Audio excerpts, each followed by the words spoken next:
So let's give another look at our layout or storyboard, sorry, and create a layout of blocking. So we go to layouts, side by side, and let's change this one with our hotbox to the panel perspective and cam storyboard. So our first position, we might be able to zoom in a little more. Yes. Okay, that's a bit more clear for us. Okay. Oh, and also really good feature, like said in the previous video, for the image planes, but you can also do like graph editor and do it like this. So Control F will give you a search bar to find everything in Maya. So we'll be animating out of the same camera. It's here, so you can turn on or off the resolution gates or film gate, however you would like. But most of the time something you would use at the end to see everything, or when you're done blocking to see if everything is happening in the right space. So our first pose, it's looking a bit like this. We have here our wing that's sticking out because of the fact that the dragon's wing is not working in the storyboard of the previous animation, but this time it is. So we can just put it to the body. So let's see what we get here. We can see our right front feet is up. So let's make it up right here. This, you can see here all the values. As you can see, the translate X is not keyed yet. A pretty important feature in Maya as well. So putting keys is pressing S. It's a default shortcut for putting a key. It's pressing S and it will key everything of that controller. What you also can do is activate this button right here. It's the auto keyframe. So for example, I keyed now on frame 16 and I'm going to frame 25 and the auto keyframer is off. When you move, it will not save the keyframe. See, when you just make an adjustment in a time slide, it will snap back. But if you enable this, it will remember your change to the controller and it will automatically put the key on the axis that you changed. So now we have changed these ones, but not the rotation. And once that we change the rotation, this will also turn red. Now let's continue setting the key poses. Okay, so let's start at frame 1, right? Put it at 50. Yes, okay. So if you're wondering what the blue markers are, these are the ones from the blue pencil of the note that we took in our reference videos. So if I would delete this, they would disappear. So let us check our first position right here. So let's put the wing back to the body. We have a lot of options here between squash, stretch, and see if we have here most options for the wing. Arc, spray, and all that kind of stuff. Let's see if there's one for, yeah, so let's put it back there. And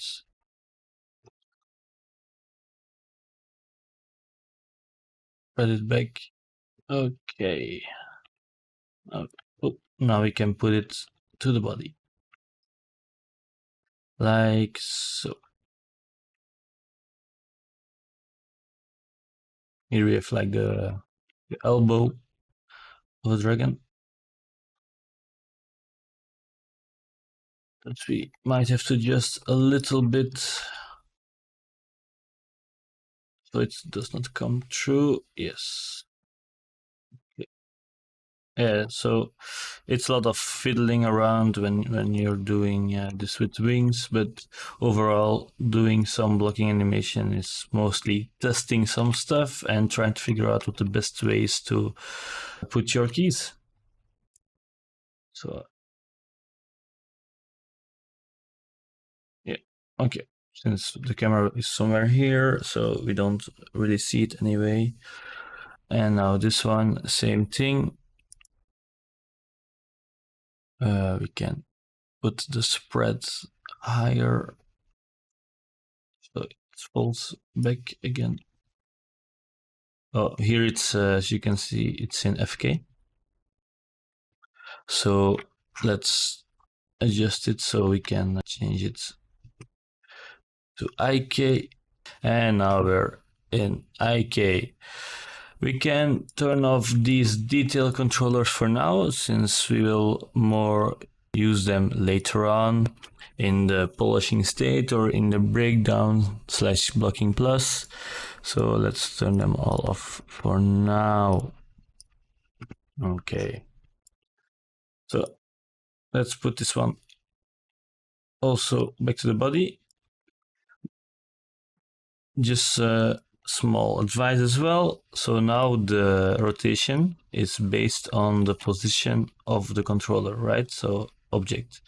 If you're wondering how I get these tooltips or changes, you just hold E and hold left mouse click, and now you get a lot of other options like the workspace. So now the axis of the rotation will always be in the world space. So even if I make rotation, see, they will stay completely the same.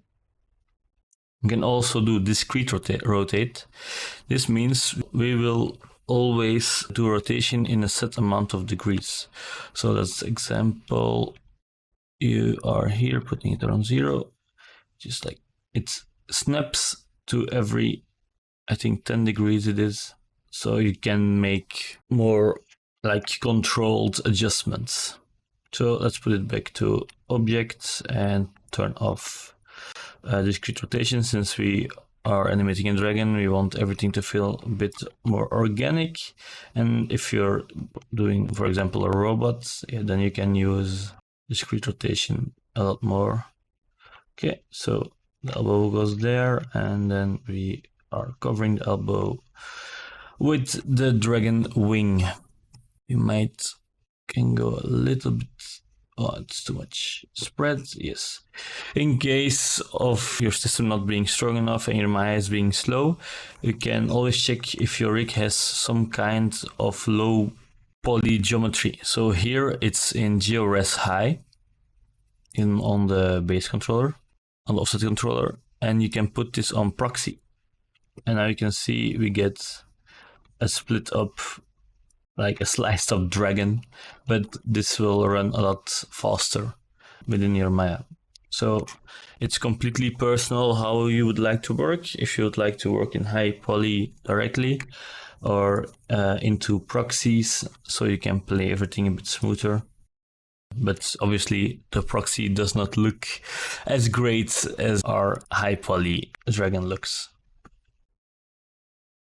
Now it's all about getting the key poses correctly, and this will take some time, but if there's anything important I can talk about it, and otherwise we might speed up this process a bit, but tell you the most important notes all the time. So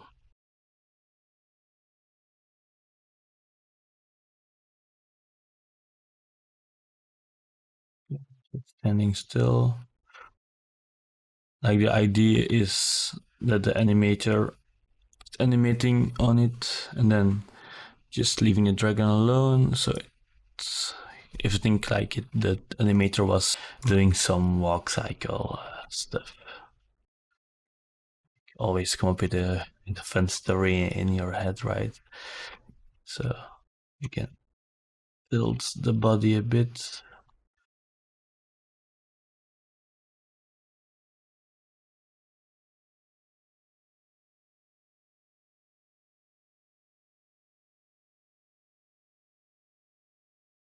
As we saw in our reference, the shoulder has to go up when standing, and it has to go down when it's released from the ground. Okay,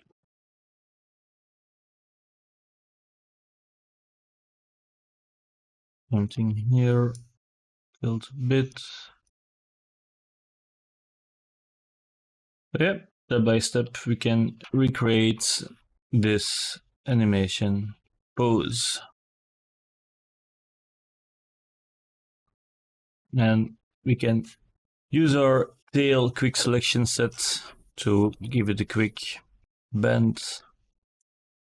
There, for example, the tail also has IK FK switch. Maybe your rig has it as well, so you can really like more sculpt your way through the poses. But eventually, for my personal use, I rather work in IK, so we can have like more control over the offsets later on in the animation.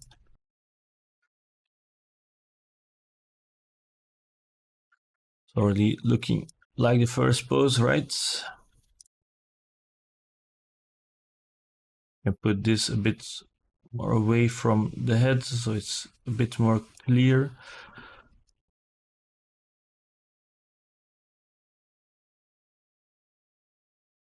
Okay, so the reason why it snaps back is because a constraint that was put there for the previous animation, since it was supposed to be not moving at all.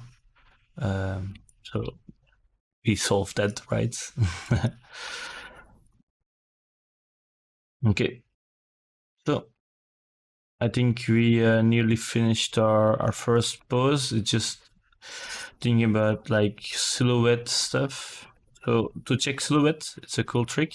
So I just did the Alt-1 to hide controllers. But for silhouettes, we can do this trick. It puts out the light. So we can, here is our ground plane, we can hide it.